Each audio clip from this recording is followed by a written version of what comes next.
അത് ഞാൻ കണ്ടു, ശ്രദ്ധയിൽപ്പെട്ടു. അതിൽ എനിക്ക് വിചിത്രമായി തോന്നിയിട്ടുള്ളത്, ഈ അസംബ്ലിയിൽ ഒരു ആരോപണം ഉന്നയിക്കാൻ ഏത് മെമ്പർക്കും അവകാശമുണ്ട്. അതിന് പൂർണ്ണമായ രീതിയിലുള്ള സംരക്ഷണമുണ്ട്. സാധാരണ ഇങ്ങനെയുള്ള ആരോപണങ്ങൾ വന്നാൽ എല്ലാവരും എടുത്തുകൊണ്ടിരിക്കുന്ന ഒരു വെല്ലുവിളിയുണ്ട്. ആ വെല്ലുവിളി എന്താ? പുറത്തു പറ, അപ്പോൾ പറയാമെന്ന. എന്തേ പറയാത്തത്? എന്തേ വഴുതി മാറുന്നത്? അത് പ്രതിപക്ഷ നേതാവിനല്ലേ വഴി മാറിയേ, പറയാനെങ്കിലോ? എന്തേ അദ്ദേഹം പറയാതിരുന്നത്? പുറത്ത് പറയേ, അപ്പോൾ ഞാൻ പറയാം മറുപടി എന്ന് പറയണ്ടേ? എന്തേ പറയാൻ പറ്റാത്തത്? അൻവറല്ല പറയുന്നത്, അൻവറല്ല പറയേണ്ടത് ബന്ധപ്പെട്ട വിധേയനായിട്ടുള്ള ആളാണ്, അയാളല്ലേ പറയേണ്ടത്. അതേ അതല്ലേ പറഞ്ഞിട്ടുള്ളത്. ആ പറഞ്ഞതുമായി ബന്ധപ്പെട്ട് എൻ്റെ പേരിലാണ് ഞാൻ പറഞ്ഞതെങ്കിൽ, എന്നെ പറ്റിയാണ് പറഞ്ഞതെങ്കിൽ ഞാൻ പറയുമല്ലോ, നിങ്ങൾ പുറത്ത് പറ, അപ്പോൾ പറയാമെന്ന്. എന്തേ പറയാത്തത്? അത് പറയില്ല. അതെങ്ങനെ പറയുന്നത്? അതെങ്ങനെയാണ് പറയാവുന്നത്? അതല്ലേ വളരെ പ്രധാനപ്പെട്ട കാര്യം. അന്വേഷിക്കേണ്ട കാര്യം അന്വേഷിച്ചോട്ടെ, അത് നമുക്ക് അതിൽ വേറെ പ്രശ്നമില്ല. ഞാൻ പറഞ്ഞു വന്നത് എന്താ പറഞ്ഞാൽ, ഒരാളെപ്പറ്റി 150 കോടി രൂപയുടെ അഴിമതി കേരളയിലുമായിട്ട് ബന്ധപ്പെട്ട് ആന്ധ്രയിലെയും കർണാടകത്തിലെയും ലോബികൾ ചേർന്നുകൊണ്ട് ഇങ്ങനെ പ്രതിപക്ഷ നേതാവ് വാങ്ങിയിരിക്കുന്നു എന്നൊരു ആരോപണമാണല്ലോ അവിടെ ഉന്നയിച്ചത്. നിങ്ങളെല്ലാം പത്രത്തിലെല്ലാം വാർത്ത കൊടുത്തതാണല്ലോ. ആ വാർത്തക്ക് വിധേയമാവുന്ന വ്യക്തി സ്വാഭാവികമായിട്ടും സാധാരണ പറയുന്നത്, ഇത് നിങ്ങൾക്ക് പരിരക്ഷയുണ്ട്, ഇവിടെ എഴുതി കൊടുത്തുകൊണ്ട് തന്നെയാണെങ്കിൽ പോലും പരിരക്ഷയുണ്ട്, എന്നാൽ നിങ്ങൾ പുറത്തു പറ എന്നല്ലേ സാധാരണ. ഇന്നേ വരെ ഏത് അഴിമതി വന്നാലും പുറത്തു പറയാന്നല്ലേ പറയാം. എന്തേ പറയാത്തത്? അതുകൊണ്ട് നിങ്ങൾ അന്വേഷിക്കണം. ആരോപണം ഗൗരവമില്ലാണ്ടിരിക്കും. പിന്നെ 150 കോടിൻ്റെ ആരോപണമല്ലേ? ഞാനെന്തിനാണ് ആവർത്തിക്കുന്നത്? ഇവിടെ വന്ന കാര്യം, നിങ്ങൾ പത്രത്തിൽ വാർത്ത കൊടുത്ത കാര്യം ഞാൻ പറഞ്ഞെന്ന് മാത്രമേ ഉള്ളൂ.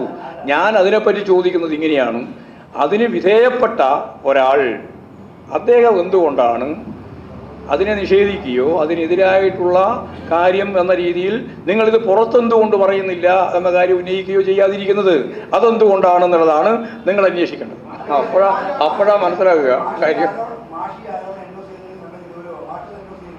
അല്ല, ഞാൻ എന്തിനാണ് ഇത് എൻഡോഴ്സ് ചെയ്യുകയോ ചെയ്യാതിരിക്കുകയോ ചെയ്യുന്നത്? ഞാൻ പറഞ്ഞു, ഇങ്ങനെ ഒരു ആരോപണം നിയമസഭയിൽ വന്നിരിക്കുന്നു. സ്വാഭാവികമായിട്ടും ആ വന്ന ആരോപണം ഇവിടെ രാജ്യത്തിൻ്റെ മുമ്പിലുണ്ടല്ലോ ഇപ്പോൾ, ഇല്ലേ? ആ രാജ്യത്തിൻ്റെ മുമ്പിലുള്ള ആരോപണം കൃത്യമായ രീതിയിൽ ആവശ്യമായ നിലപാട് സ്വീകരിക്കട്ടെ എന്ന് വെക്കേണ്ട കാര്യമുള്ളൂ. നമ്മളിപ്പോൾ അതിൻ്റെ മേലെ എൻഡോഴ്സ് ചെയ്യുകയോ ചെയ്യാതിരിക്കുകയോ ചെയ്യേണ്ട കാര്യം നമ്മുടെ മുമ്പിലില്ല. ഞാൻ പറഞ്ഞാൽ ഗൗരവം മാറുന്നു. അതല്ലേ ഞാൻ പച്ച മലയാളത്തിൽ പറഞ്ഞത്. ഞാൻ ഈ വാർത്ത നിങ്ങൾ അച്ചടിച്ചും അതുപോലെ തന്നെ ഈ പ്രക്ഷേപം ചെയ്തിട്ടുള്ളതുമായ വാർത്ത ഞാൻ കണ്ടിരിക്കുന്നു. പക്ഷെ സ്വാഭാവികമായിട്ടും ചെയ്യുന്ന ഒരു കാര്യം ഞാൻ പറഞ്ഞെന്ന് മാത്രമേ ഉള്ളൂ. അങ്ങനെ വന്നാൽ നിയമസഭക്കകത്ത് പരിരക്ഷയുണ്ട്, എന്തേ പുറത്ത് പറയാൻ വെല്ലുവിളിക്കാത്തത്? അതാ ഒരു കാര്യം. അത് കാര്യം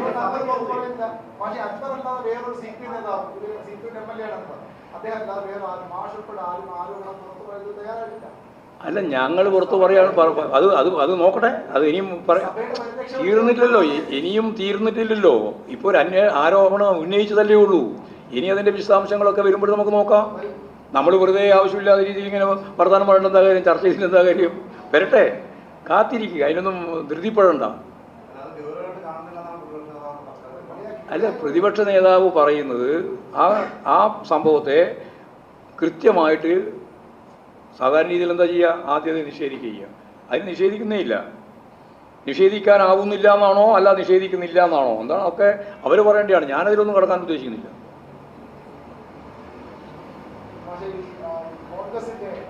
ആരെ?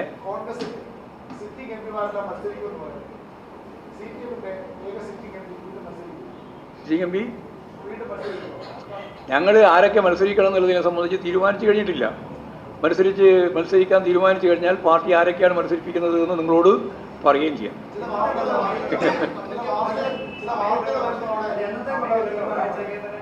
ഒരാഴ്ച കഴിയുമ്പോഴേക്ക് റെഡിയാവും.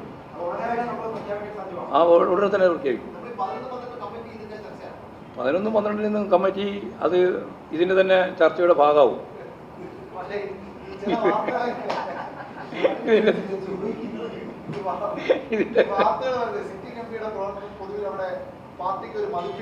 നല്ല മതിപ്പാണ്. ആരിഫിനെ പറ്റിയല്ലേ? ആരിഫിൻ്റെ പ്രവർത്തനം എന്ന് പറയുന്നത് നല്ല മതിപ്പുള്ള MP ആയിരുന്നു അദ്ദേഹം.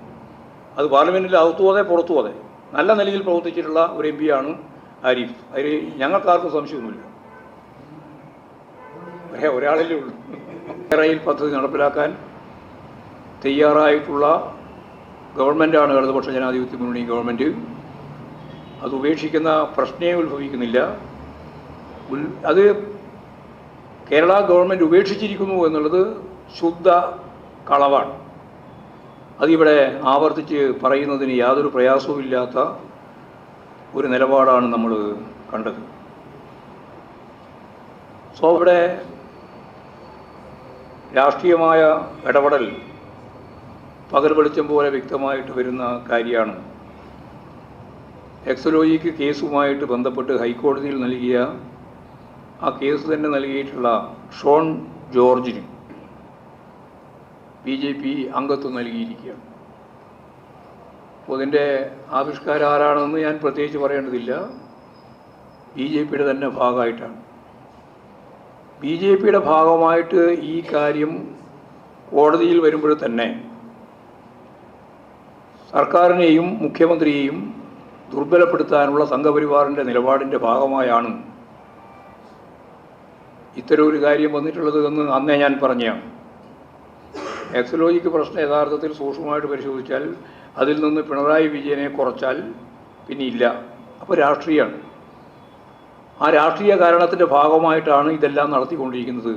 ഇവിടെ ഉള്ള വളരെ പ്രധാനപ്പെട്ടൊരു കാര്യം, BJP ഇത്തരത്തിലൊരു കേസും ഇപ്പോഴും BJPയുടെ ഭാഗമായിട്ട് ചേരുന്ന അവസ്ഥയും ഒക്കെ വന്നപ്പോൾ കേരള നിയമസഭയിൽ കോൺഗ്രസ് സ്വീകരിക്കുന്നത് ഇതേ BJP നിലപാടാണ്. അവിടെ BJPക്കാരില്ല എന്നുള്ളതുകൊണ്ട് അതിൻ്റെ ഒരു കുറവും നിയമസഭക്കകത്തും പുറത്തും UDFൻ്റെ ഭാഗമായിട്ടുള്ള MLA മാരും അതുപോലെ നേതാക്കളും ഒരു കുറവും വരുത്തുന്നില്ല. അവരും ഇതേ നിലപാട് സ്വീകരിക്കും. ഇപ്പോൾ കേന്ദ്ര ഏജൻസികൾ കോൺഗ്രസ്സുകാർക്കെതിരായിട്ട് വരുന്ന സംസ്ഥാനങ്ങളിൽ മാത്രം ഈ കേന്ദ്ര ഏജൻസി രാഷ്ട്രീയ നിലപാടാണ് സ്വീകരിക്കുന്നത് എന്ന് പറയുക. കേരളം ഉൾപ്പെടെയുള്ള മറ്റ് സംസ്ഥാനങ്ങളിലെ കോൺഗ്രസ് അല്ലാത്ത നേതൃനിരയിലുള്ള പ്രതിപക്ഷ നേതാക്കൾക്കെതിരായിട്ട് വരുമ്പോൾ അതിനെയെല്ലാം തീർച്ചയായിട്ടും BJP പക്ഷത്ത് നിന്നുകൊണ്ട് വിശകലനം ചെയ്യുക എന്നുള്ളതാണ് കേരളത്തിലെ കോൺഗ്രസിൻ്റെ ഒരു നിലപാട്. ഇപ്പോൾ BJPയുടെ പല കേസുകളും കൈകാര്യം ചെയ്യുന്ന UDFൻ്റെ ഒരു MLA തന്നെയാണ് നിയമസഭക്കകത്ത് ഇത്തരം പ്രശ്നങ്ങൾ ഉന്നയിക്കുന്നത് എന്നുള്ളതാണ് വളരെ പ്രധാനപ്പെട്ട മറ്റൊരു കാര്യം. അത് പിന്നീട് UDF ഏറ്റെടുക്കുന്നു എന്നുള്ളതാണ് കാണുന്ന ചിത്രം.